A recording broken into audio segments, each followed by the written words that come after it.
Hey everyone, PushingUpRoses here and welcome back to my channel. Today I'm going to be taking a pretty serious look at the psychological horror game called Mouthwashing. I'll be analyzing its characters and themes and drawing parallels to some of my personal experience with abuse, depression, and loss of control. That being said, viewer discretion is advised. If you aren't in the right headspace to hear me talk about heavier topics, then this is the place to stop watching. But I will say that I think this is an important game and that any discussion around it is really worth listening to. Before we dive in deep, here's a photo of my sweet baby angel, Basket. Alright, enough cat, let's talk. Mouthwashing is an indie adventure game developed by a team called Wrong Organ and published by Critical Reflex. If you look at the games published by this company, you'll notice they definitely choose games with a certain aesthetic, making me wonder if they have a specific point of view or mission for their brand. They also published the spooky cute title, Karimara, and the newer psychological thriller, No, I'm Not Human. Having played those titles on top of Mouthwashing, I can say this company is on my radar, and I'll be following them to see what other games they choose to publish. Mouthwashing is an unsettling psychological thriller touching on emotional and mental fears. Though it has some surreal and shocking visuals, this is not a supernatural horror, which to me makes it even scarier and more disturbing. I can get over a creepy clown, I can wave away a zombie, but it's harder to digest themes of grief, abuse, and death. Psychological horror is my favorite genre within the broader window of horror, even though it can be sadistic. I often wonder why people, including myself, are so drawn to it. I'll speculate more on that towards the end of the video, but I do think this is one of the least fun or enjoyable genres, and it really brings the discussion of art being fun to the forefront. Why expose yourself to such an unpleasant piece? Mouthwashing utilizes this low-res art style, which I think is a fairly popular choice for horror games. Everything just looks a little weird and sometimes unrecognizable. We've been using weird, blocky graphics in horror for many years, possibly starting with Alone in the Dark. There's just something really bizarre about this specific style, whether done intentionally or because that's the best we could do in the early 90s. This story follows a team on a spaceship freighter called the Tulpar, managed by a large corporate company called the Pony Express. The characters are Anya, a nurse, Daisuke, an intern who will be studying under the ship's mechanic named Swansea, Curly, the captain, and Jimmy, his co-pilot. During this journey, which was meant to take about a year, Jimmy sabotages the ship and purposefully crashes it into an asteroid, causing a massive explosion and basically sealing a horrible fate for the entire crew. It turns out the company they work for, the Pony Express, doesn't care enough to find them, and only one of the safety pods, a cryo chamber that affords somebody another 20 years, is functioning after the crash. Curly is maimed during the explosion and the ship's crew is left to tend to him. He is severely wounded and it looks extreme. His body wrapped in bandages, his eyelids and tongue missing, skin torn off.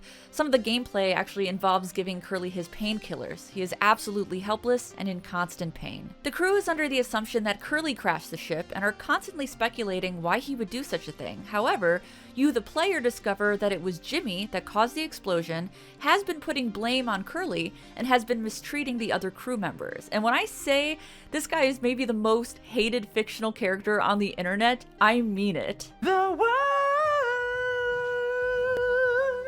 With their supplies dwindling, the crew decides to check the cargo room to see if they can find something helpful, but are shocked and deflated when all they find is a mountain of mouthwash. Not food, not water, not medicine, mouthwash. The story could easily just be a Lost in Space plot, which is harrowing enough. Imagine being the vessel you can't escape with no help in sight. However, that is not what Mouthwashing is about. This game explicitly expresses how dangerous and abusive someone in power can become when they are being enabled or not held accountable. The game is told non-chronologically. Half of the game you play as Curly and get his perspective before the crash, and the other half you play as Jimmy after the crash. I'm not always a huge fan of non-linear storytelling, but this is done really well.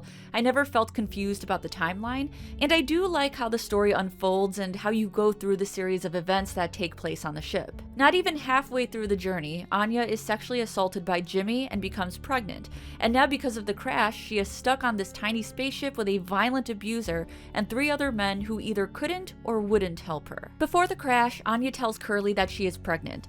He asks by who and she states, "I told you," meaning that she told Curly about the event before she became pregnant and nothing was done about it. She at one point even asked if she could hold onto the ship's gun to defend herself if needed, but knew he'd never let her. Curly says that as captain of the ship, he cares about all of his crew members, but his response to the pregnancy was simply, "Listen to me, we can fix this. I've known him a long time.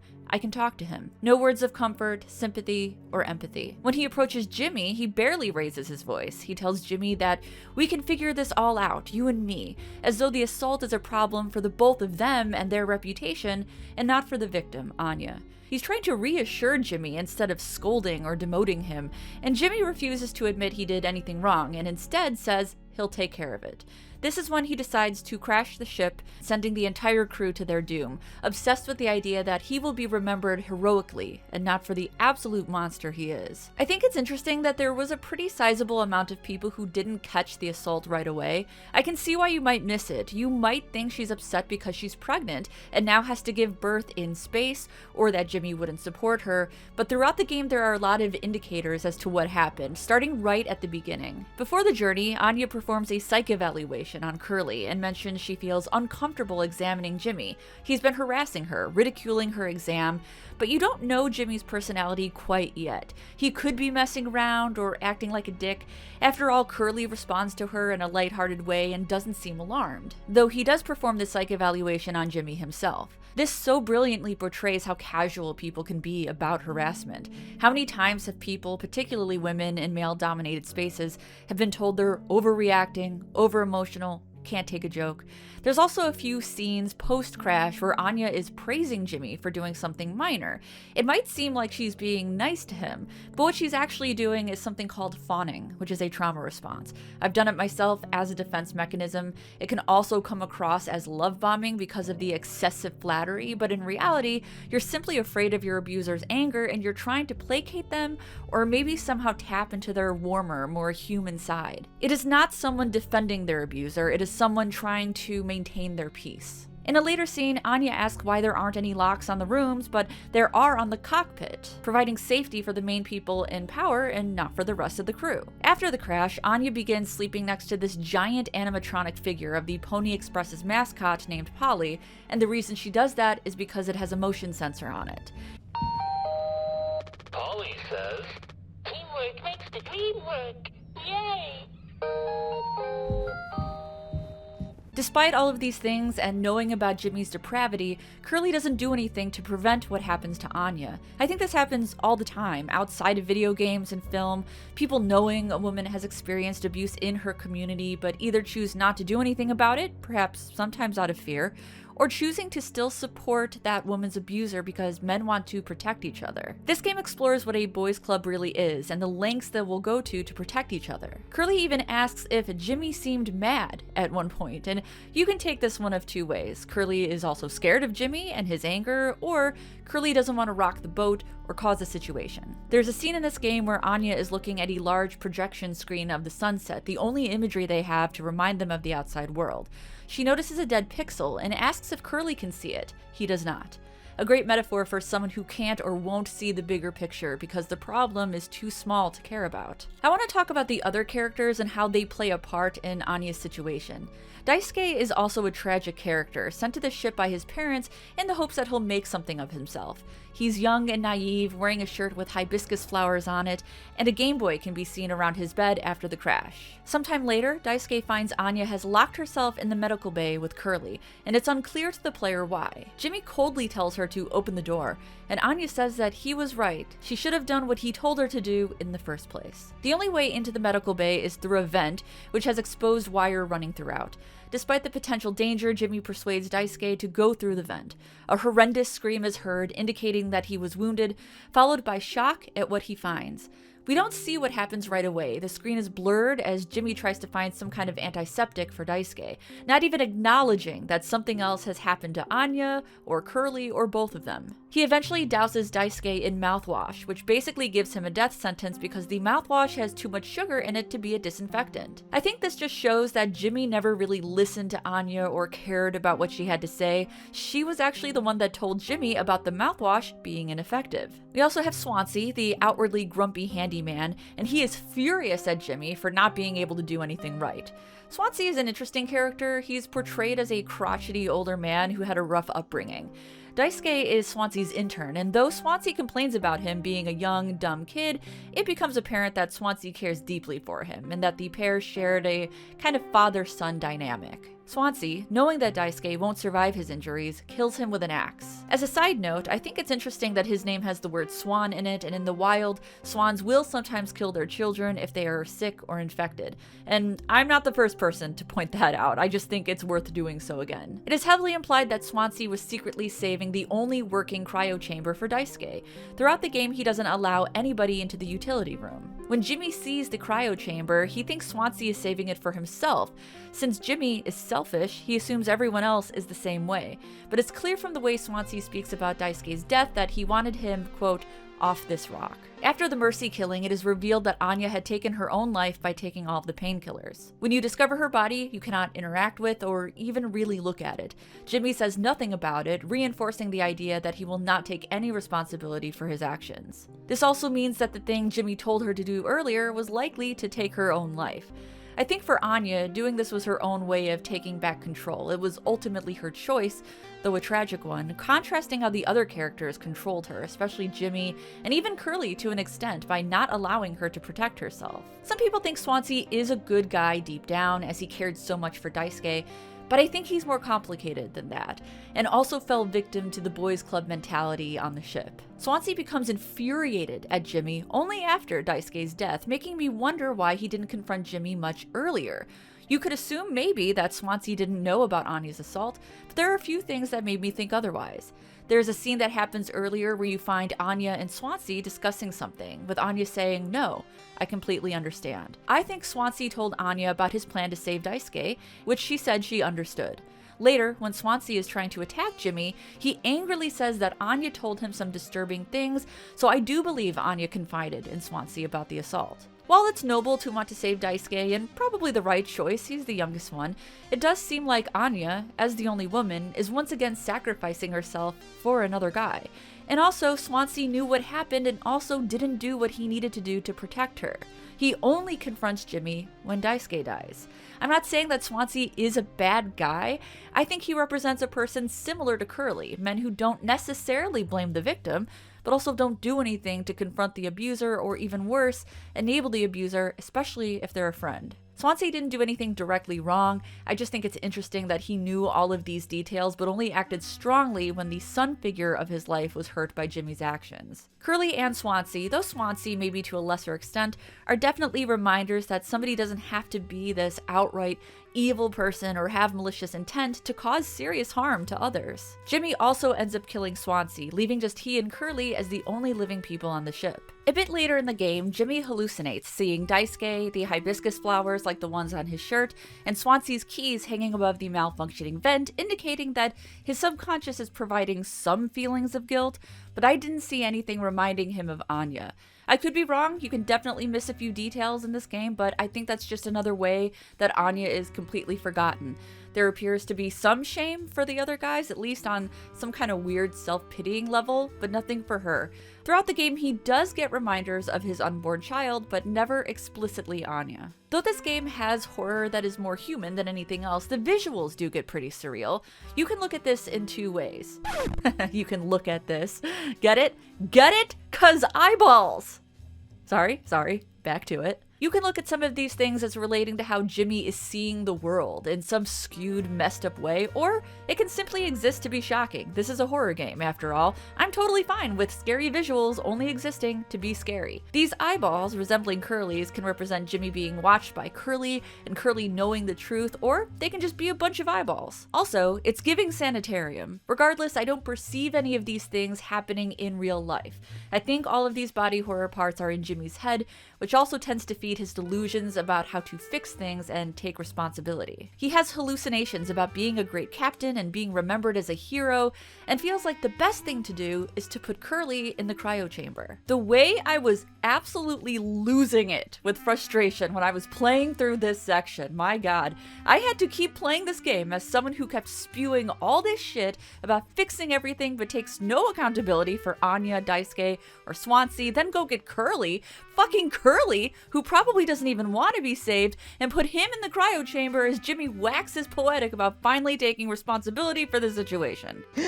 What the fuck? Off screen, we hear a gunshot as Jimmy takes his own life, which also sent me into a little bit of a rage. I definitely subscribe to the idea that there are worse things in life than death, and having to live with your own shitty choices or dealing with the consequences of crashing the ship would have been preferred. It ends on a completely unfair, infuriating note, with Curly in the chamber, giving him an extra 20 years or so to be rescued, and it's very likely that he won't, because just like Jimmy didn't care about his crew, the Pony Express didn't care about theirs, which really drives home how bleak the situation is. There's a few other things I want to touch on before giving my final thoughts. Throughout the game, you see imagery of the Pony Express's mascot, Polly. Many people have gathered that this mascot becomes the symbol of Anya's unborn child. At the end of the game, Jimmy hallucinates speaking to Polly, and I think it's fascinating that Polly is the only one given a voice. The other actors are non-voiced.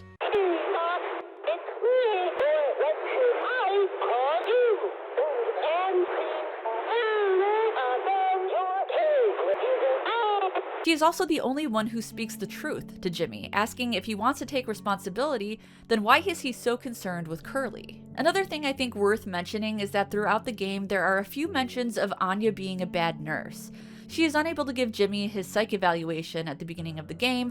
Instead, Curly performs a less than stellar one, and I wonder if the game is trying to explain this idea of the imperfect victim. Would it have been different had she given him the psych eval? Did she bring the fate onto herself? Of course, she absolutely did not. A victim is a victim, whether she was a good nurse or not, but it's something survivors struggle with all the time. Victim shaming, blaming, not being believed because we don't fit the perfect mold of what a victim looks like to other people. Jimmy outright tells the crew that Anya never got into medical school because, quote, let's be real, implying that he's always thought much less of her than she deserved, and perhaps thought he could get away with what he did because he thought she was essentially worthless anyway, and in his mind, that's her fault. There are also statements about capitalism, wasting your life away on a job that won't get you anywhere, the idea that big companies are not your friends. Jimmy is also a victim to this. He's an outright horrible character, but even he is justified in how he feels about the Pony Express. I think Swansea has one of the most impactful monologues in the game.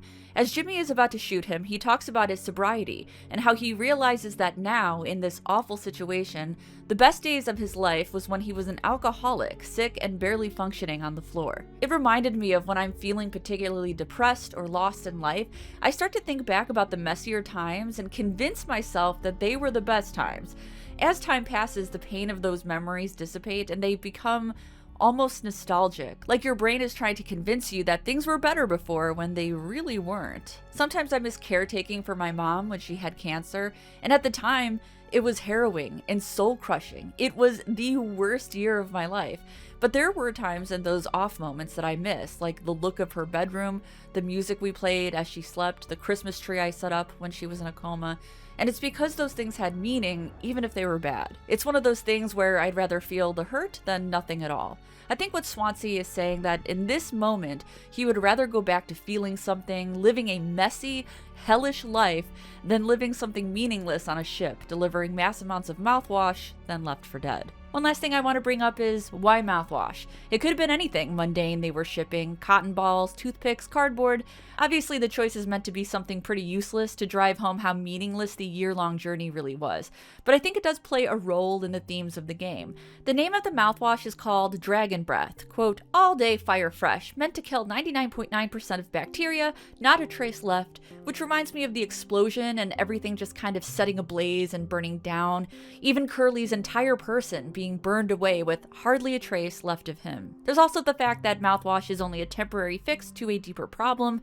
Your breath might smell nice, but it's ineffective at curing the problem that causes the bad breath in the first place, much like how Jimmy tries to fix problems with things that really only serve as band-aids over mortal wounds. And I mean literally. Just look at Curly, who is swaddled in gauze and forced to take painkillers, but nothing is really helping him in the long run. These are temporary fixes. Even the cryo chamber Curly is placed in is is just another temporary fix, what is he gonna have to wake up to? The foam that formed everywhere in the crash, just another band-aid holding the ship together, but ultimately not saving them. I also think the mouthwash can be looked at as a way to get rid of unwanted issues. Swansea has started drinking it, breaking his years-long sobriety. In this instance, the mouthwash isn't just a metaphor or a symbol, it is a tangible item Swansea is using as a temporary comfort for his despair, making him forget his predicament for just a little while. There's also a scene where Anya is staring at a bottle of mouthwash, and I wonder if she was contemplating drinking it, either to terminate the pregnancy or to take her own life. And maybe the most harrowing thing the mouthwash symbolizes is something that will never get home, and that meaning also represents the crew never returning and Anya's child never being delivered. In a way, everything and everyone on the ship becomes forgotten cargo that will never reach its destination. So why do people play games like this? This wasn't fun. I didn't have a good time. I likely won't replay it, but I'm really glad I did because as a survivor myself, I felt a sense of relief when I finished it.